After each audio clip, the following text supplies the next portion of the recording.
Bismillahirrahmanirrahim. Assalamualaikum warahmatullahi wabarakatuh. Kali ini dengan saya Ibu Ninda Wulandari, biasa dipanggil dengan Ibu Ninda. Kali ini saya akan memaparkan sebuah video mengenai reproduksi pada tumbuhan. Melalui video pembelajaran kali ini diharapkan anak-anakku semua dapat mengetahui macam-macam dan juga dapat mengidentifikasi jenis-jenis reproduksi pada tumbuhan. Sebelum saya mulai materi lebih lanjut, anak-anakku semua bisa like, komen, dan juga subscribe. Oke, lanjut saja. Tanpa basa-basi, kita akan masuk ke materi pertama. Reproduksi pada tumbuhan ini dibagi menjadi dua cara. Yang pertama ada seksual dan yang kedua ada aseksual. Yang aseksual ini dengan dua cara juga. Yang pertama ada alami dan juga buatan. Alami di sini adalah tanpa memerlukan campur tangan manusia. Sedangkan yang buatan, namanya juga buatan, dia sangat memerlukan campur tangan manusia. Nah, sebelum masuk ke materi lebih lanjut, kita harus mengetahui dulu reproduksi secara aseksual itu seperti apa dan juga reproduksi secara seksual itu seperti apa. Yang pertama, perbedaannya adalah apabila yang aseksual, dia tidak melibatkan fertilisasi antara gamet jantan dan betina. Sedangkan yang secara seksual, dia melibatkan fertilisasi gamet jantan dan betina. Kemudian yang aseksual, keturunannya memiliki sifat yang identik seperti induknya. Sedangkan yang seksual, keturunannya memiliki perpaduan sifat dari kedua induknya. Kemudian aseksual, dia tidak terjadi seleksi pemilihan secara kawin. Kemudian yang seksual, dia terjadi pemilihan secara kawin. Oke, kita masuk ke materi inti. Yang pertama ada reproduksi seksual atau generatif atau juga disebut dengan reproduksi secara kawin. Perkembangbiakan secara kawin di sini merupakan perkembangbiakan yang ditandai dengan bertemunya sel-sel kelamin jantan dan juga betina, di mana sel kelamin jantan dan betina ini terdapat pada bunga. Supaya kita mengenal lebih jauh mengenai bunga, kita harus mengetahui bagian-bagian bunga terlebih dahulu. Ada banyak organel yang terdapat pada bagian-bagian bunga seperti ada mahkota, kepala sari, benang sari, kepala putik, tangkai putik, bakal biji ini yang nantinya akan menjadi biji, kemudian ada kelopak bunga, dasar bunga, dan juga tangkai bunga. Nah, sekarang pertanyaannya, di mana sih alat perkembangbiakan jantan dan juga betinanya? Nah, benang sari ini merupakan alat perkembangbiakan jantan, sedangkan kepala putik atau putik ini merupakan alat perkembangbiakan secara betina. Saya ulangi, yang benang sari merupakan alat perkembangbiakan jantan, sedangkan yang putik merupakan alat perkembangbiakan secara betina. Nah, bunga ini setelah dia berkembang secara sempurna akan mengalami penyerbukan atau polinasi. Penyerbukan sendiri merupakan bertemunya sel kelamin jantan atau benang sari dengan sel kelamin betina atau putik. Macam-macamnya ada banyak, ada yang berdasarkan asal serbuk sarinya dan juga ada yang berdasarkan perantaranya.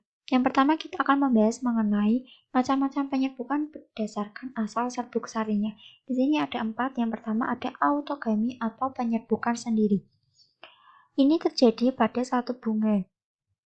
Satu bunga ini memiliki putik dan juga benang sari sehingga mengalami penyerbukan sesamanya. Kenapa bisa demikian? Karena sebagian bunga memiliki putik dan benang sari yang sama di tempatnya.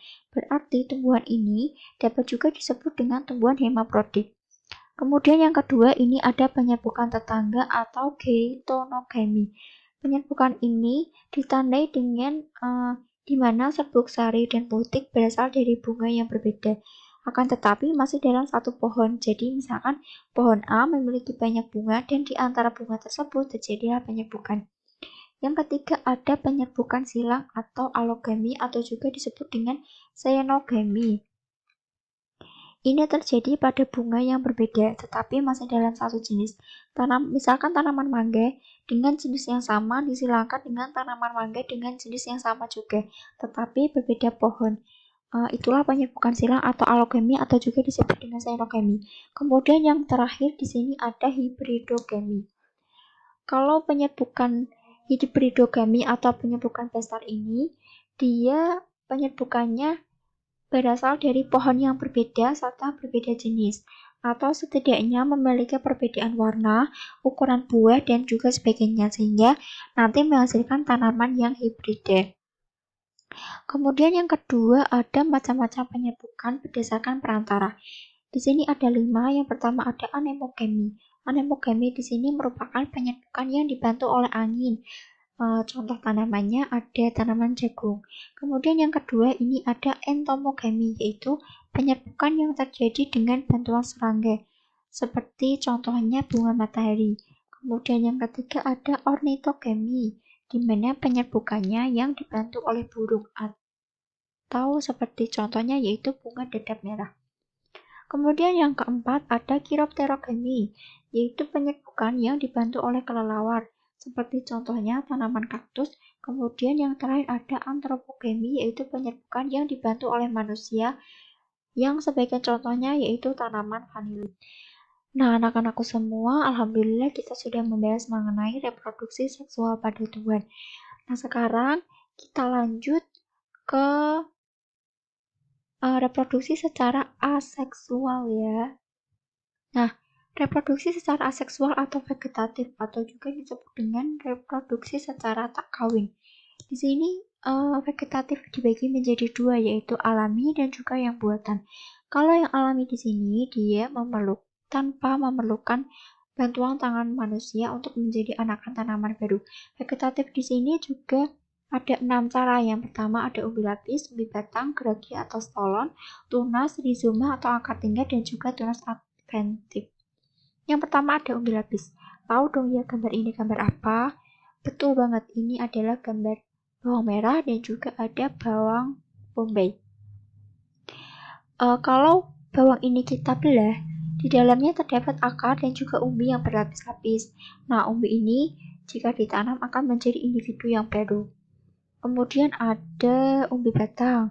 Umbi batang adalah salah satu contoh dari tanaman yang berkembang biak secara vegetatif buatan. Contoh tanaman yang berkembang biak secara umbi batang ada kentang dan juga ada ubi. Pada tanaman ini, batang beralih fungsi sebagai tempat penimbun makanan dengan calon tunas-tunas kecil yang berada di sekitarnya. Lanjut yang ketiga ada geragi atau stolon.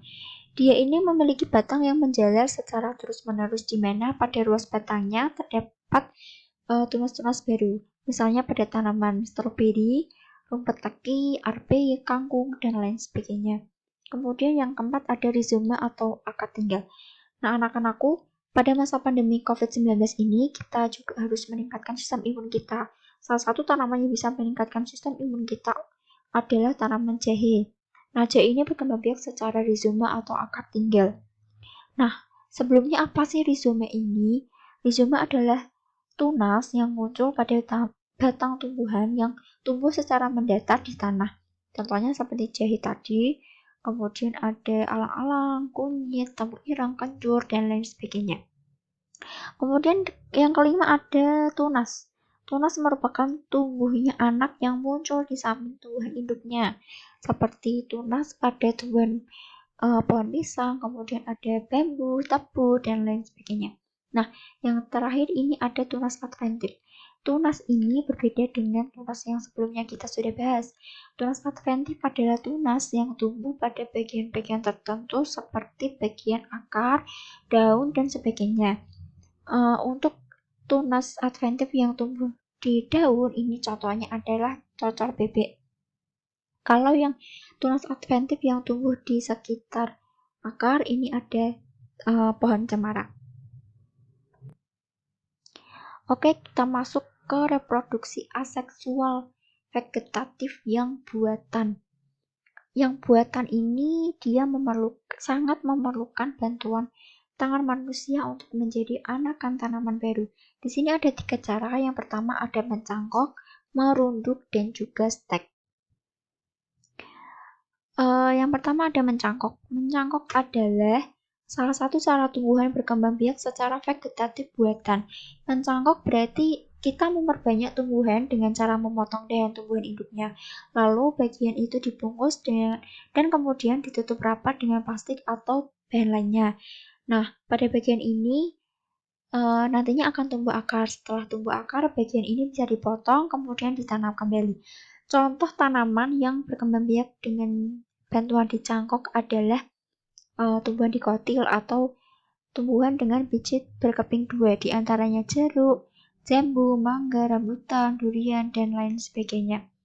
Kemudian yang kedua, ada merunduk. Cara tumbuhan berkembang biak dengan merunduk dilakukan dengan merundukkan dan membelokkan cabang tanaman ke tanah. Kemudian bagian yang dirundukkan itu ditimbun dengan tanah. Nah, nantinya pada bagian cabang yang ditutup tanah itu akan menumbuhkan akar. Setelah tumbuhan akar, cabang batang itu bisa dipotong dari tumbuhan induknya dan menjadi tumbuhan baru. Untuk contoh tumbuhannya ada alamanda, pohon apel, stroberi, melati, dan juga sirih. Yang ketiga, ini ada stek. Stek merupakan salah satu jenis teknik perbanyakan atau penggandaan tanaman dengan cara memotong atau memisahkan bagian tumbuhan untuk menghasilkan individu baru atau juga bisa disebut dengan perkembangbiakan secara vegetatif buatan tadi. Kemudian penyetekan ini bertujuan untuk mengoptimalkan pembentukan sistem bagian atas tanaman. Seperti contohnya adalah batang dari ketela pohon. Selanjutnya kita akan membahas mengenai teknologi reproduksi pada tumbuhan.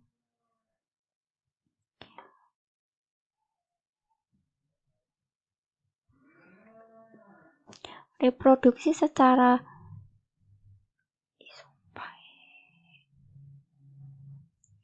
Nah, selanjutnya kita akan membahas mengenai teknologi reproduksi pada tumbuhan. Di sini ada 3, ada yang hidroponik, kultur jaringan, dan juga vertikultur. Hidroponik di sini adalah cara penanaman tumbuhan dengan menggunakan larutan nutrisi dan mineral dalam air dan tanpa menggunakan tanah. Kemudian kultur jaringan adalah suatu metode perbanyakan tumbuhan dengan cara mengambil suatu bagian dari tanaman seperti sel atau sekelompok sel jaringan dan juga atau organ. Kemudian yang terakhir ada vertikultur. Ini merupakan metode budidaya tanaman dengan cara membuat instalasi secara bertingkat atau vertikal dengan tujuan untuk meningkatkan jumlah tanaman.